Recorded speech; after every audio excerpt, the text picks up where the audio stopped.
Paano siya nakapunta sa bubong?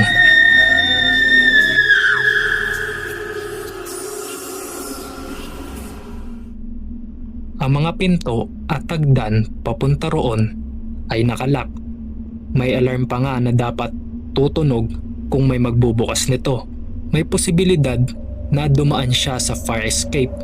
Pero kahit iyon, hindi pa rin sigurado.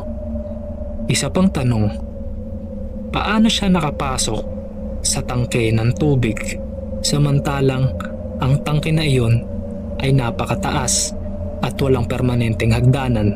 Kailangan pa ng kagamitan para maabot ito at ang takip nito ay napakabigat. Ayon sa maintenance worker, bukas ang takip noong nakita siya.